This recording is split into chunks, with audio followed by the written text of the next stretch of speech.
que vai falar sobre o nascimento de Jesus. Aleluia. Se você voltar um pouquinho na palavra, você vai ver, né, que desde os profetas, desde o Antigo Testamento, o Senhor tinha prometido que enviar o seu Filho. Aleluia, né? Louvado seja o nome do Senhor. Muitos vieram dizendo que era, ou achando que era, aleluia, mas não era. Louvado seja Deus, porque quando Deus vai cumprir a palavra, não adianta ninguém querer antecipar, nem adiantar, nem atrapalhar.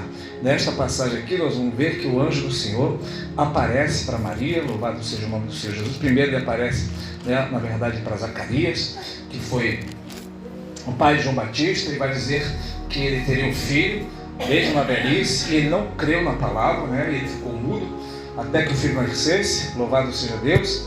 Isabel também, né, engravidou, mesmo sendo estéril, porque para Deus nada é impossível, a palavra de Deus vai dizer assim. Depois ele vai aparecer para Maria, e para Maria ele vai dizer que Maria ia conceber, né, ia ter um filho, sem ter contato com varão, sendo essa mulher uma jovem virgem ainda, né? Louvado seja Deus. E louvado seja o nome do Senhor. A Bíblia vai dizer que José quis deixá-la secretamente, porque a Bíblia diz que ele quis deixá-la secretamente porque ele era justo, né? Ou seja, por que a Bíblia faz questão de frisar que ele era justo? Porque Maria, provavelmente, se ele fica e ele não teve contato com Maria, ele não está acreditando quando Maria falou: olha, estou grávida do Espírito Santo. Aí eu José, para mim, Maria, está querendo me enganar? Aí ele pensou: vou fugir secretamente, porque quando todos verem que ela está grávida e veem que o pai não sou eu, ela vai ser apedrejada no adultério. Aleluia, né? Porque na verdade não estavam casados, mas já era uma promessa deles casarem, e era como se já estivesse aquele compromisso fechado, né, entre eles. Então, para ela não ser apedrejada e a culpa cair sobre ele, qual a culpa que ia cair sobre José? Ou seja, José ia embora e as pessoas diziam: José engravidou Maria e fugiu. Ou seja, ele preferiu levar a culpa do que colocar a culpa na mulher, uma figura de Cristo. Ou seja, carregou a nossa culpa para não colocar a culpa na esposa. Aleluia! E quantas vezes nós pegamos a culpa e jogamos no próximo e falamos: a culpa é dele, a culpa é dela. Aleluia! Carrega a culpa, que sempre Deus vai te abençoar. Aleluia! Porque mesmo você carregando a culpa que não é tua, Deus vai te absolver, né, irmão? Porque o natural é: a culpa é dele, a culpa é dela. Queremos jogar a culpa. Tem até a figura de Adão, né? Quando Adão peca, o que Adão vai fazer? Adão peca e ele vai falar assim: Deus vai falar: quem foi o culpado? Foi Adão. Quem mandou? Foi a mulher. Aleluia. E cadê tu, Adão? Estou aqui atrás da árvore, cheio de folha. Se escondeu atrás do madeiro, né? E botou a culpa da mulher. O inverso foi com Jesus: foi para frente do madeiro e tirou a culpa da mulher. Quem é a mulher do cordeiro? A igreja. Aleluia. O Senhor tirou tua culpa. Aleluia. Por isso que você tem que ser igreja, não vir na igreja, porque quando você é igreja, a tua culpa está carregada nele lá no madeiro. Aleluia. Jesus não se mentiu para trás do madeiro dizendo: a culpa é dele, a culpa dela na igreja. Você se vira para ele, não. Ele falou: a culpa é minha. Se eu carrego a culpa dele, é culpa dela. Aleluia. O Senhor carregou nossa culpa, irmão. É por isso que, por Deus ser santo, o pecado tem que ser punido. Por isso que o salário do pecado é a morte. Mas o pecado não será punido em você, porque foi punido em Cristo. Por isso que o mundo receberá a ira de Deus, e o pecado do mundo será punido no próprio pecador, no lago de fogo. Aleluia. Mas não na igreja, porque da igreja o Senhor já carregou a minha e a tua culpa. Você pode dizer aleluia nesta noite? Ou seja, aleluia, se Deus me punir a igreja, ele está punindo Cristo de novo, está dizendo: Jesus, o meu filho, morreu, mas não adiantou nada. Não, Deus é justo e pune o pecador, aleluia, pune o pecado. E por isso que Cristo, não sendo pecado, não conhecia pecado, mas se fez pecado por nós, aleluia, para que nós fôssemos feitos justiça de Deus. 2 Coríntios 5, 21. Aleluia. Então, aleluia, louvado seja o nome do Senhor Jesus, né? Ali, José, ele faz uma figura de Jesus ao carregar a culpa, e Deus se agradou disso. E quem que Deus se agradou tanto? Falou assim: José, Deus apareceu nele no sonho, o anjo falou: José, não tema receber Maria, porque o que está nela é do Espírito Santo. Aleluia. O que está sendo gerado nela vem de mim. Aleluia. Louvado seja o nome do Senhor Jesus. O que é teu não vai embora quando você está gerando aquilo que vem de Deus. Você pode dizer aleluia nesta noite? O que é teu não vai sair para as tuas mãos quando você está gerando algo que vem do Espírito Santo. Nada que é teu o diabo poderá tomar quando você gera pelo Espírito Santo. Mas eu não estou falando de gravidez física, embora Maria não esteja grávida. Aleluia. Estou falando daquilo que é projeto de Deus para mim e para a tua vida. Aleluia. Por isso descanse no Senhor. Aleluia. Porque o que está sendo gerado, aquilo que é projeto de Deus para a minha vida, para a sua vida, que é do Espírito Santo, ninguém poderá levar. Aleluia. Ninguém poderá tirar nenhuma parte, porque José era parte do plano de Deus na vida de Maria, da jovem Maria. Porque afinal de contas, depois ela vai conceber. A Bíblia fala até o nome de 3 filhos de José com Maria. E o nome de uma filha, Maria teve pelo menos no mínimo 4 filhos, no mínimo. Aleluia. Porque a Bíblia fala dos irmãos e das irmãs de Jesus. Aleluia. Então, fora o projeto de vida que foi maior, que foi gerado pelo Espírito Santo, Deus tinha um projeto da vida de Maria. Aleluia. Ou seja, então se José vai embora, estava indo embora uma parte do projeto de Deus na vida de Maria. Mas, aleluia, o projeto que Deus tinha para Maria era o projeto do Espírito Santo. E quando Deus tem um projeto do Espírito Santo, você não perde nenhuma parcela. Aleluia. Eu vou perder essa parte, não vai perder nada. Você pode dizer aleluia nessa noite? Não vai perder nada. Aleluia, não vai perder nada. O diabo não vai tirar nada. E aí o que vai acontecer? Maria, ela recebe então, eles ficam ali, e depois até o tempo de Jesus nascer. E o texto vai dizer que quando chegou próximo o nascimento de Jesus, aleluia, vem um censo, né? Vem um censo para ver a população da época, e cada um tinha que ir para o local de nascimento. Maria poderia pensar: eu não vou para lá porque afinal de contas estou grávida, isso vai me atrapalhar. Mas não, irmão, quem fez o censo foi o Augusto César, né? Que era o governo, era um decreto do homem, aleluia. Só que Deus está tão no controle que o lugar que Maria vai fazer o censo juntamente com José é Belém. E onde é Belém? O lugar onde o profeta Isaías tinha dito que de lá, da cidade de Davi, viria o Salvador. Ou seja, o homem faz o decreto, mas quem está acima do homem é Deus. Ou seja, nem o homem tem poder de mudar o plano de Deus, irmão. Aleluia. Porque Maria poderia botar o pé e fazer pirraça e pensar: eu não vou porque Deus tem um plano na minha vida e é Jesus que vai nascer do meu ventre. E quem é o homem para dar ordem? Não, irmão, a ordem do homem veio porque é o próprio Deus que estava no controle da vida do homem. Mas tem gente que não entende, aleluia, que Deus está sempre no controle da vida do homem. É Deus que manda no presidente, é Deus que manda no governador, é Deus que manda no prefeito. A Bíblia chega a dizer que Jesus é a cabeça de todo principado e potestade. O que são principais e potestades? São autoridades. Não só são demônios, não. Demônios são principais e potestades. Mas um hospital é um príncipe, é uma potestade, é uma autoridade. A polícia militar é uma potestade. A Marinha Nacional Aeronáutica é uma potestade. O governo federal é uma potestade. São autoridades constituídas por Deus. Aleluia. Ou seja, e a Bíblia diz que Jesus é a cabeça de toda a potestade. É Ele que manda em tudo e em todos. Dá para você entender isso nesta noite? Aleluia, louvado seja o nome do Senhor Jesus Cristo. E a Bíblia então vai dizer que eles foram até lá. Quando chegou lá na cidade, irmão, de Belém, que é a casa do pão, a Bíblia vai dizer então que eles foram procurar uma estalagem, um lugar para estarem, né? Para se hospedarem, mas não acharam lugar nas estalagens da época. Ou seja, louvado seja o nome do Senhor. Aonde que Jesus, irmão, vai nascer, embora ele pudesse nascer em todo qualquer tipo de palácio, afinal de contas tudo é dele, né? Mas a Bíblia vai dizer que ele foi nascer justamente, né, numa estalagem, num lugar onde ficavam os animais, né? E a manjedoura, na verdade, foi o lugar onde foi feito o berço, onde ele dormiu, né? Onde ele ficou. Uma manjedoura local onde os animais comiam, que era a cocheira, um lugar onde botava de madeira, né? Aleluia, para os animais comerem. Mas o texto vai dizer então que Jesus foi para aquele lugar pequeno, insalubre e sujo. Pensa comigo, irmão, o fedor que é, né? Quando lá era garoto, lá onde eu morava, tinha lugar onde tinha vacaria. Fede muito, irmão. Aleluia. Agora imagina lá, camelos, né, cabra, os animais, aquele fedor, um lugar pequeno, aleluia. Mas em tudo isso estava o quê? O controle de Deus, a sabedoria de Deus. Deixa eu te falar uma coisa nesta noite. Aleluia. Jesus não está onde você pensa que ele está. Ele está justamente no lugar onde você acha que ele não está. Aleluia. Porque naquela época ele podia estar no maior palácio. Aleluia. O que é que nós aprendemos aqui também? Que é melhor estar num lugar pequeno, na cocheira com Jesus, do que num palácio sem Jesus. Aleluia. Existem hoje muitos palácios, mas Jesus não está lá. E existem lugares onde você pensa que ele não está e que ele está. Aleluia. Né? E a Bíblia vai dizer então que Jesus foi colocado numa manjedoura, né? Que é o lugar onde esse nome vem de manger, que é onde os animais, né, roem, comem aquelas sementes, aquele pasto que é colocado ali. Louvado seja o nome do Senhor Jesus. Ou seja, Jesus pequenininho foi colocado no madeiro. Foi a única criança que nasceu já para morrer, né? Porque nenhum de nós somos feitos para morrer. Embora possamos experimentar a morte se Jesus não voltar, porque alguns, se Jesus voltar, nem sequer experimentarão a morte. Mas poderíamos provar a morte se Jesus não voltar antes, mas Jesus já nasceu, né, com um projeto de morrer.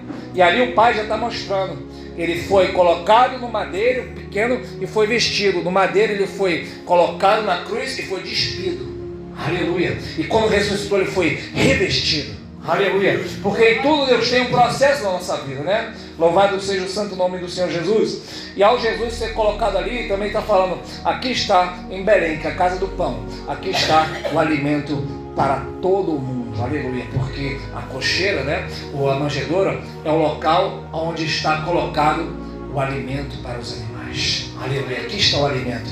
Quem está entendendo que aqui, Jesus, aqui está o alimento. Não estou falando do lugar físico. Quando ele, é como se Deus estivesse botando Jesus falando para o mundo: ei, aqui está o alimento. Jesus é o alimento. Aleluia. Jesus é o alimento. Se alimente de Jesus, irmão. Aleluia. Beba de Jesus. Se sacie de Jesus. Aleluia. E para encerrar aqui, irmão, o texto vai dizer então que Jesus, então, ele nasce, né? Louvado seja o nome do Senhor Jesus. E os pastores que estavam ali durante a noite viram a glória do Senhor, vieram os anjos, avisaram para ele.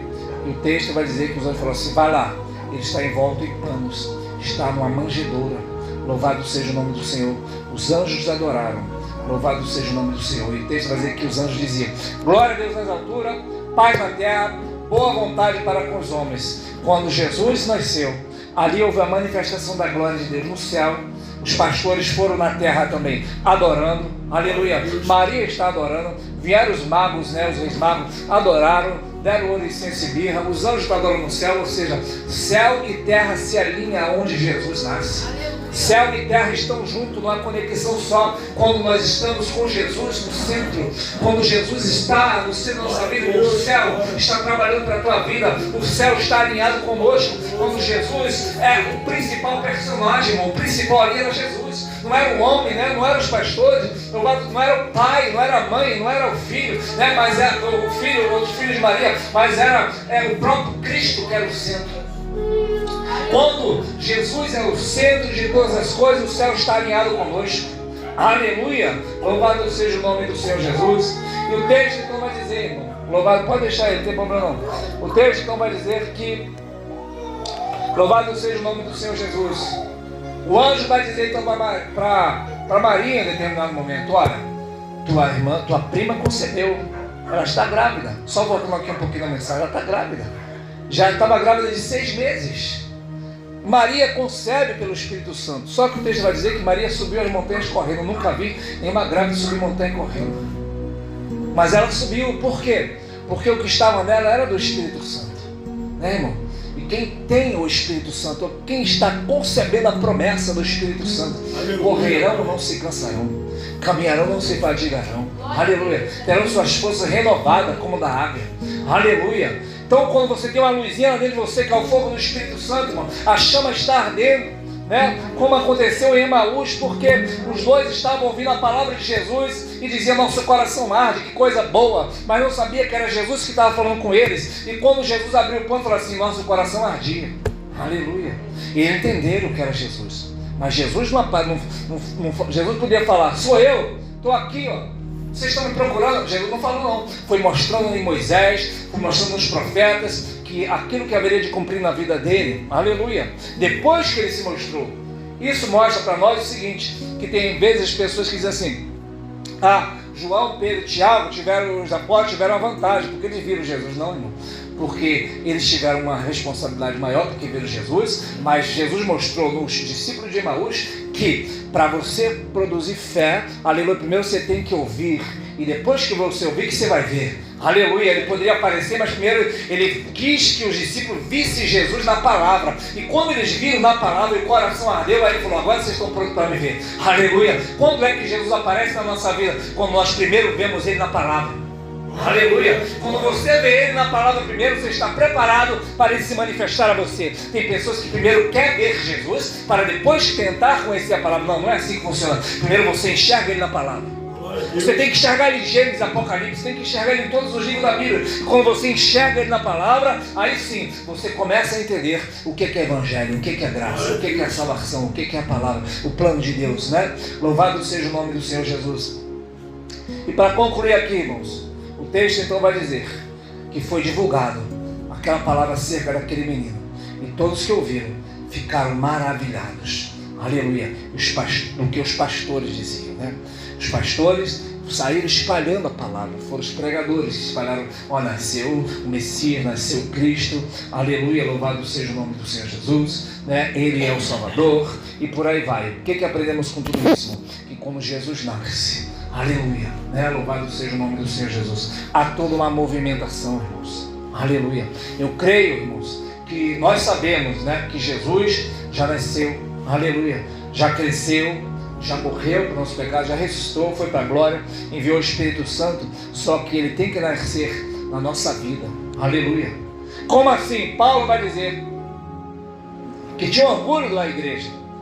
Agora não lembro se foi Coríntios ou se foi Gálatas, que ele vai dizer, porque eu, pelo Evangelho, vos gerei em Cristo. Ou seja, embora Jesus já nasceu, já morreu, já cresceu, ressuscitou, Jesus tem que nascer em nós, irmão, e ser gerado pelo Evangelho. Olha o que Paulo diz em Efésios 4, que o Senhor subiu no alto, levou cativo o cativeiro, deu dons aos homens, deu um para pastor, para doutor, para profeta, para evangelista, querendo aperfeiçoamento dos santos para a obra do ministério, até que todos cheguemos à estatura de varão perfeito, à imagem de Cristo. Ou seja, Deus quer que Cristo nasça em nós, cresça em nós, e nós viremos Cristo em nós. Aleluia! Ou seja, Paulo está dizendo que nós cheguemos à estatura, a um varão perfeito como Cristo. Ou seja, a pessoa tem que olhar para você e ver Cristo. É por isso que a Bíblia diz que foram então em Atos os discípulos a primeira vez chamados de quê? Cristãos, que é um Cristo pequenininho.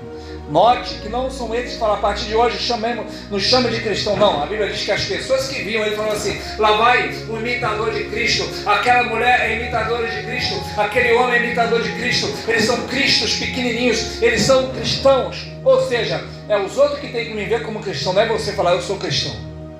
Aleluia. Porque às vezes uma pessoa me vê como tudo menos como cristão, às vezes a pessoa te vê como tudo menos como cristão. Aleluia, de acordo com o testemunho que eu dou ou que você dá, né? Claro que tem um acusador, mas às vezes, irmão, nossa atitude está falando mais alto do que, né, do que as nossas palavras, né? Então, louvado seja o nome do Senhor. Para terminar, que Cristo veio nascer verdadeiramente em você, que você venha ser, irmão, a manjedoura que dá o alimento, aleluia, que você venha ser este lugar humilde, né? A cocheira, que você venha ser o estábulo onde Jesus nasce e cresce dentro de você. Porque às vezes a pessoa pensa, né? Louvado seja o santo nome do Senhor Jesus, que aceitou Jesus. Aceitei Jesus. Porque se você perguntar até para o ímpio pecador, você evangeliza ele, traficante, vicente, não, eu já aceitei Jesus, já tenho Jesus no meu coração. Mas a pergunta é, você já nasceu de novo? Tem que nascer de novo da água e do Espírito, né? Louvado seja o nome do Senhor Jesus Cristo. E aí vai acontecer tudo aquilo. Simeão vai cantar, Ana vai cantar, quando Jesus foi apresentado. Aqui cabe, né, um parênteses, né? Porque Jesus, a Bíblia diz que foi apresentado ao 8º dia, foi circuncidado. E só quem era apresentado eram os meninos, não as meninas, e também eram circuncidados, só o primogênito, né? Louvado seja o santo nome do Senhor Jesus Cristo, segundo a lei de Moisés, porque, né, louvado seja Deus, Jesus veio cumprir a lei. Amém, irmão? Já está terminando, em nome de Jesus. Acho que ele quer cantar. Vamos aqui, vamos ficar de pé em nome de Jesus, irmão? Vou terminar aqui a palavra, louvado seja o nome do Senhor Jesus. Então a Bíblia vai dizer que a partir daquele momento, né, começa, irmão, um novo tempo. Eu creio que nesta noite você está aqui porque Deus tem um novo tempo para começar na tua vida. A partir de Cristo. Cristo sempre sendo, né, aquele que é o principal. Foi lido nesta noite, livro de Apocalipse, né, louvado seja o nome do Senhor Jesus. E no livro de Apocalipse diz que João viu um candeeiro, né, um castiçal. Quem estava no meio? Jesus. Aleluia. Quem era o centro? Jesus. Quem é o centro da igreja? Jesus. O castelo faz o quê? Acende, ilumina. Ilumina quem? O sacerdote. Quem tem que ser iluminado para a igreja? Jesus. Aleluia. A igreja não é o palco para eu cantar, para eu pregar. A igreja é o lugar onde se ilumina e joga-se a luz sobre quem? Sobre Jesus. Aleluia. A luz da igreja é um holofote. Se nós somos a luz do mundo, várias luzes junto, a igreja ela é um holofote. Esse holofote é para jogar luz para quem? Para Jesus. Não é para o homem. Aleluia. Então quando você começa a apontar Jesus, você entendeu que você é a igreja. Aleluia. Porque quem não entendeu ainda, ele pensa, eu vou lá, eu vou fazer, eu vou acontecer, hoje é meu dia, né? Aleluia. Não, aleluia, exalte a Cristo. A Bíblia diz, algo que me honra, eu honrarei. Então ele vai te honrar. Vamos estar clamando em nome de Jesus nesta noite? Vamos agradecer.